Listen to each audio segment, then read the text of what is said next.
y tengo aquí varios cometidos a la hora de presentar. Voy a empezar por el primero, que es el tema de los agradecimientos. Y es agradecer al comité organizador. Es un comité bastante desestructurado que se reúne a unas horas intempestivas en días festivos, y queríamos agradecer desde aquí al comité organizador que ha hecho posible esta edición del Micromeet, por un lado. Por otro, también queríamos agradecer especialmente a los miembros de la sección comarcal de la URE Guadarrama, y en especial, por poner una persona como representativa de todos ellos, es a Pedro, que es el que nos facilita todo para que esto pueda funcionar de acuerdo a nuestras expectativas. Dichos los agradecimientos,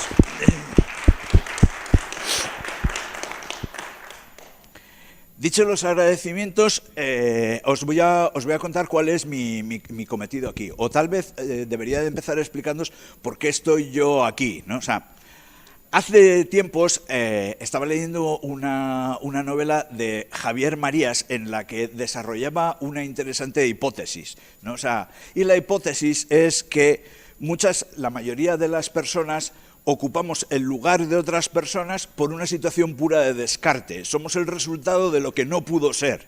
Y lo que no pudo ser era normalmente lo que se consideraba que era lo óptimo, y siempre te toca. Eso es como, por ejemplo, tú te casaste con tu mujer, le gustaba más otro tío, pero el otro no cuadró, ¿me entiendes? Y entonces tú ocupas ese sitio. O sea, vas a currar y de repente un día dices, ¿te ascienden en el trabajo? Sí, porque a tu jefe le ascendieron aún más alto. Y entonces a lo mejor tú tuviste ese tipo de oportunidad. Siempre, entonces, yo estoy aquí como resultado de un descarte de este tipo, porque el comité organizador consideraba que debía haber aquí una persona cualificada y legitimada para ser el presentador y el que diese la bienvenida. Y esa persona fue elegida. Y en un momento dado, el cualificado y el adecuado rechazó el tema. El muy cobarde, Luis, ¿dónde estás? ¿Dónde estás? El muy cobarde. Eso. Y entonces como yo había dicho, bueno, si Luis dice que no, yo siempre me presento como voluntario. O sea que yo soy el descarte. Y entonces, como soy el descarte, os tengo que pedir que seáis indulgentes conmigo, a ese respecto, porque yo soy un ignorante total, ¿no? O sea, y estoy hablando ante una audiencia que es conocedora del tema. Y esto me pasa también un poco con el programa. Esto me lleva al contenido del programa. Pensamos en un programa que fuese atractivo para aquellas personas que no son expertos, entre comillas, la definición de expertos sería interesante de debatir, pero que no tuviesen un conocimiento muy profundo del tema o de este área de la radio, del tema de las microondas.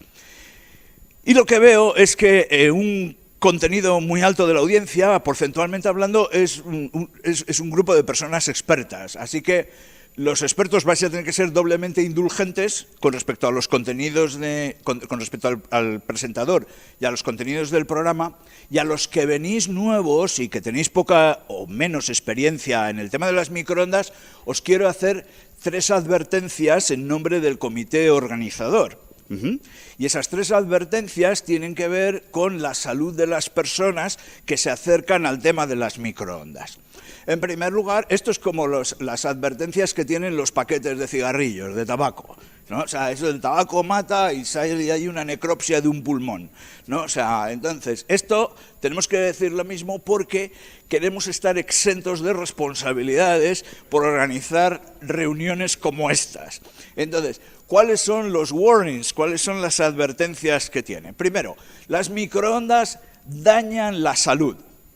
La salud somática, que dirían los médicos, ¿no? O sea, y es un tema puramente de resonancia. En algunas bandas, por ejemplo la banda S, pues algunas frecuencias de la banda S resuenan bien con las moléculas de agua, con lo cual las moléculas de agua se comportan como pequeñas antenas, absorben muy bien la energía de las microondas.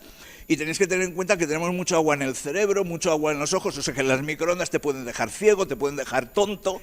Entonces tienes que tener mucho cuidado de cuando hagas pruebas con amplificadores y cosas de estas, o estés probando antenas, que nadie pise el PTT a deshora y te meta una portadora en el cerebro, porque entonces puedes tener un problema. Warning número 1. Entonces, os voy a dar una hoja de consentimiento informado, ¿me entiendes? para que esto lo entendáis, ¿no? O sea, que si os pasa algo de esta naturaleza, si os ponéis delante de una antena y el tío pisa el PTT, es vuestra culpa y el comité organizador no tiene nada que ver. También produce trastornos de la salud mental, ¿no? O sea, y en la salud mental hay 3 áreas fundamentales de la salud mental. Casi todas ellas están asociadas a trastornos del comportamiento, ¿no? O sea, entonces, primer trastorno, primer núcleo grande, es lo que llamaríamos, forman parte del espectro del trastorno obsesivo-compulsivo, ¿no? Entonces, aquí, en esta sala, hay unos cuantos que están perfectamente diagnosticados y cumplen todos los criterios del DSM, que es el manual de enfermedades mentales que utiliza la Asociación Americana de Psiquiatría, y cualifican como TOC. Esto os lo explicaré si queréis, en el coffee break. Yo os explico quiénes son algunos candidatos y qué es lo que les pasa. El otro tipo de trastornos son los trastornos son también de naturaleza conductual, pero de relación social. Entonces, aquí hay mucha gente con un problema de trastorno disocial. Entonces, ¿por qué hay trastorno disocial? Pues porque en microondas se hacen pocos QSOs, normalmente. Entonces, mucha gente te diría, la gente de microondas tiene trastorno del espectro autista. Sí, ¿me entiendes? Entonces, ¿cómo se manifiesta el trastorno del espectro autista? Les da por experimentar y les da por medir. Entonces, en vez de comprar transceptores, compran VNAs, compran analizadores escalares y vectoriales, compran instrumentos de medida y están midiendo siempre aparatos que nunca utilizan. Esa es la otra cosa. Entonces acaban en un trastorno disocial puro, ¿no? O sea, del espectro autista. No cualificarían para autistas genuinos, pero están muy próximos en el tema. Y el último de los trastornos de comportamiento, porque esto era simplemente la introducción, tiene que ver con los trastornos que vienen asociados al consumo de sustancias, básicamente. El consumo de sustancias son los trastornos por adicción, ¿no? O sea, y entonces también aquí hay mucha gente por adicción. El que mejor tenemos identificado es la adicción a comprar cosas en una serie de proveedores habituales, ¿no? Y entonces la gente clica y compra un montón de cosas, ¿no? O sea, cosas que cuando las recibe no se acuerda para qué las compró, ¿me entiendes? O de repente puede recibir en su casa un paquete grande y su mujer le dice que el tito de Amazon ya ha traído otros 3 paquetes de esos y el transportista de seguro otros 4, ¿no? O sea, y le explica a su mujer que eso es de otro amigo. Entonces, aquí sí, porque tú simplemente lo que haces eres como una central de compra, ¿me entiendes? Trabajas para los amigos porque tienes más tiempo, entiendes mejor, sabes dónde clicar mejor y entonces haces ese tipo de servicio de management. Bueno, que no me puedo enrollar más con la historia esta, porque aquí tenemos que empezar, ¿no? Pero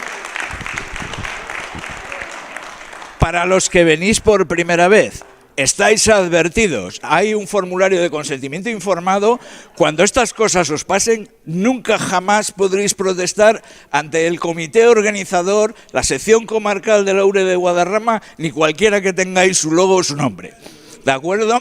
Entonces, antes de que empecemos, podéis abandonar la sala. El disclaimer es eso.